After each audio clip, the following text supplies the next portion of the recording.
I've been very honored and humbled by people saying how much they needed it to help them get through that. So it only made sense to put that song on the record. It's just a song about hope and living in the moment.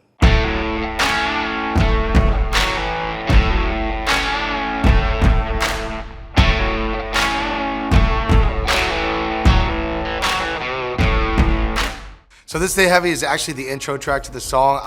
All these records I grew up listening to, a lot of these emo hardcore bands, they always had intro tracks. So I thought it'd be a lot of fun to do that. I don't normally hear that in country music. And it just kind of brings me back to, what I grew up listening to and loving.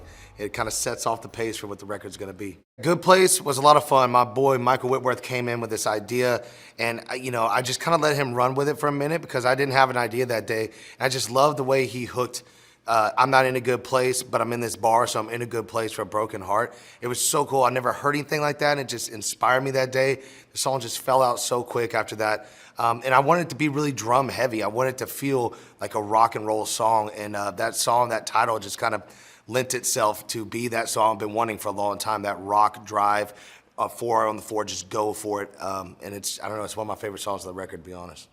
Always Something With You, Ashley Gorley, Jordan Schmidt, two of the best songwriters in Nashville. Jordan had this awesome guitar part, this weird acoustic thing, a little off time, and it intrigued me because I hadn't heard something like that in a while. So it was a lot of fun to write melodies over that.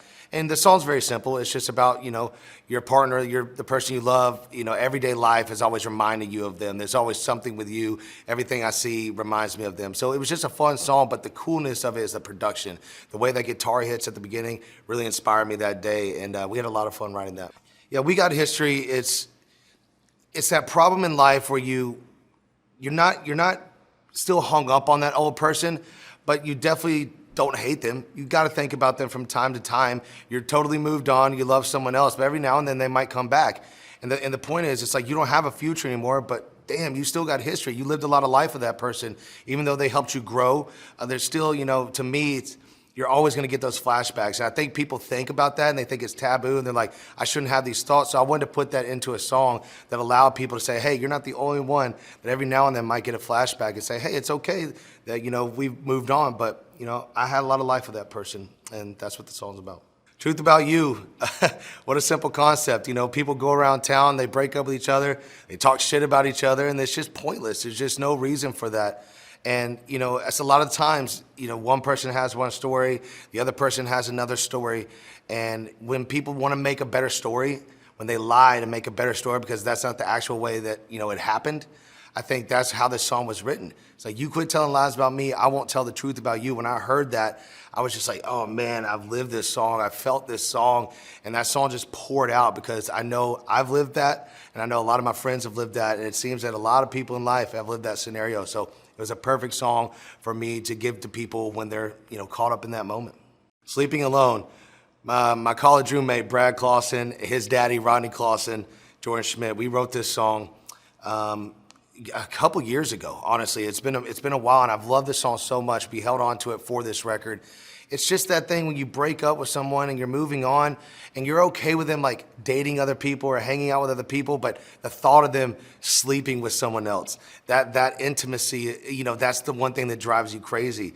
And I love, turning that around, like the end of the chorus saying, what I really want to know, if I called and you picked up and you actually answered, what I really want to know if you're sleeping alone. And I love leaving it like that because I don't know if I would or not. And I don't know, it's kind of that game you play. You kind of put yourself in the middle of some of that sometimes. And that's what Sleeping Alone is for me. It's one of my favorite songs on the record as well.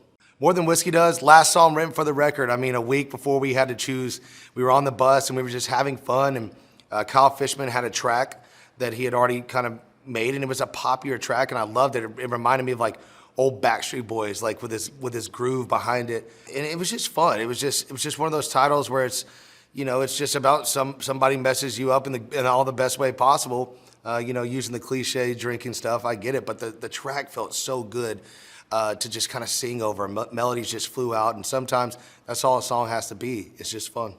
Obsession was a lot of fun for me to write. I'm obsessed with sneakers. I'm obsessed with watches. It's basically a song about me and my life, and then about the love of my life, saying, oh, I'm obsessed with all these things, so it makes sense that you would be my new obsession. So it's just a fun way of saying, I love you. Good and Gone. I love this song for one reason only. It does not have a happy ending. Most songs in this day and time, especially in our genre, they want a happy ending, and there isn't one. The happy ending is non-existent. This is a song about pain. The person's gone, and what you're going to do about it is completely drink them off your mind. It's sad. It's supposed to be sad, and it's supposed to invoke that kind of emotion, and there's nothing more to it. It is not a happy song. It is for you to cry to, and when you're caught in that moment, there's a song you can live to. Do You, so much fun to write. Chris Stefano, one of my favorite producers in town, he likes to go there with me. He likes to do different things, and Do You was such a fun phrase. We didn't have an idea. We just started writing, started singing melodies, and the way that one just came out, it was just like one of those things where it happens in the room, one of those magical moments. I was like, you don't really want me to get over you, do you? And it was like, oh, that's a little confusing. But it sounds cool. How do we make that work? And just the drums on it and the way we hooked that was just so much fun for me. And it says so much too. It's like I see you everywhere, whether you're trying or not. Like, I can't go to the bar without seeing somebody that looks just like you. Every car in town looks like the car you had. It's just one of those moments where it's almost like a ghost story, more or less. And I just love the way the hook ended up. It's so strong. It feels like Goo Goo Dolls, that 6/8 time, the 90s, the nostalgia for me. I absolutely love this song. Bucket List has been out for quite a while now, and it's done so much for us in our career. It was a song that I needed to help me get through the pandemic, and I've been very honored and humbled by people saying how much they needed it to help them get through that. So it only made sense to put that song on the record. It's just a song about hope and living in the moment. I wrote Cry Baby on a boat with my buddies, Dallas Wilson, Will Weatherly, and we just, we grabbed a guitar, we went out there and we just had fun. We, put an anchor down in the middle of the lake and just started throwing out some ideas. And I had that title, Cry Baby, for a long time, and I just thought it was interesting because when you see the title, you obviously think of something else.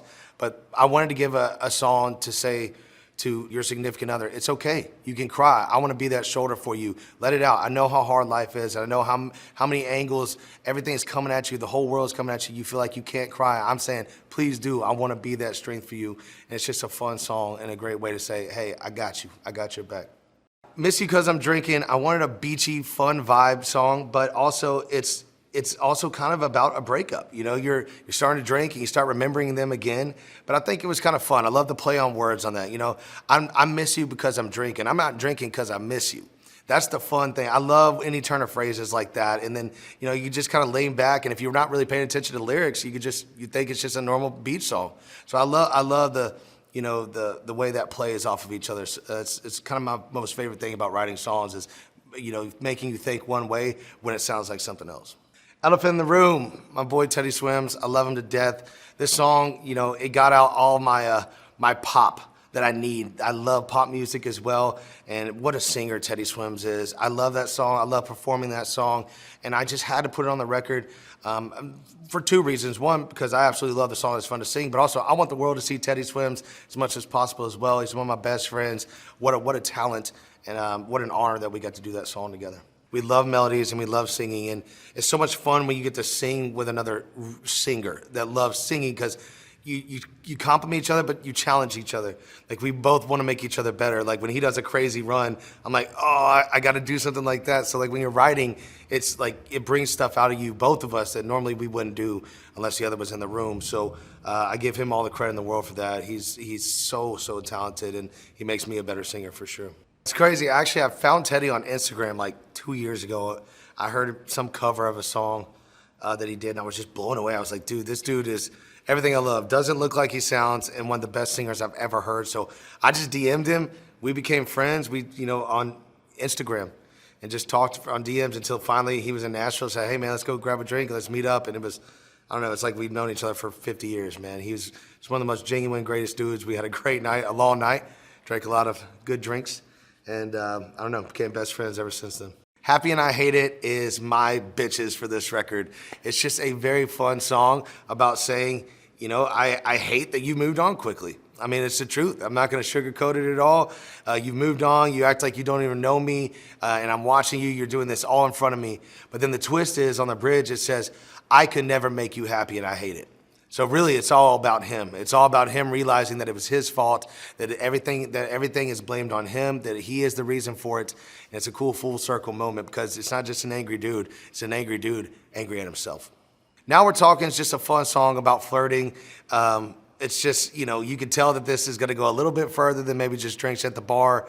And I just wanted a song that kind of felt like an old Billy Currington song if Dan Huff produced it. It feels like those were some of my favorite records, and I wanted one of those vibes. And that was just, it's kind of a sexy song in that vein. It was a lot of fun to do, and it kind of brought me back to some of the country music I fell in love with early. Losers, my favorite bar. It's where I met Megan. It's where I got engaged to Megan, and I wanted a song about that bar and to tell my story of how we met. Every time I hear that song, I listen to it, I get to relive that moment when she walked in, and I wanted people to know about that. So Losers, she loved it. I mean, she loves hearing that story. We tell it a million times. She's a songwriter and singer too. So anytime, we're always critiquing each other's stuff. That was a song that she didn't critique. She just listened and loved. And anytime I could do that, I think it's a win. Long As You Let Me. I wanted a ballad. I wanted a power ballad, and I wanted a song to sing to. I wanted to scream and shout and be a very loud, cinematic, Whitney Houston style vocal. I'm not Whitney Houston, I'm not comparing myself, but a song like that, it's challenging vocally. It's a very high song for me, and it was intriguing, and I love it because it's such a somber song, and then we go for it on the vocals, and I love the melodies in this song. It was just when I first heard it, after we did it, when I played it in my car, listened to it 1,000 times, because I was like, I love singing to this again, and so it had to be on the record. It is my power ballad for the record, and y'all have fun trying to sing it in the car too. Still Thinking About You. That's my John Mayer. That's my John Mayer influence the whole way. I wanted a song about meeting Megan's parents for the first time. Just a simple song that just kind of runs smooth the entire time, but talks about, I met your mama in Buffalo, I met your dad in my truck. And I love the line in there that says, it wasn't just small talk about weather and football, he was sizing me up. And I love that because her dad's amazing. But of course, the first time, if I have a daughter and I meet the boyfriend for the first time, I'm gonna check that guy out. And I loved meeting him for the first time and just kind of learning who he was, because he's such a sweet man to me. But you could tell the first time he wanted to make sure that I was a sweet man to her. And I love that song for that reason. That's How She Goes. This song is 7 or 8 years old. I wrote it with the Warren Brothers, my very first song I ever wrote with a hit songwriter. It got me my first publishing deal. It was cut by a few artists, but never put on a record. And I have loved this song from day one. And I'm so glad that I finally get to put it on a record. For some reason, it just never made anyone else's record. And I think the reason is because it's my song. It's always been my song. And what a perfect song to close out the record to. It's a song that got me started. So here's a song that's going to end the record, to let you know where I came from. And what I've been doing, these past few years. It all started on that song. So here's a collection of music. This is where it started, and this is how I'm ending it.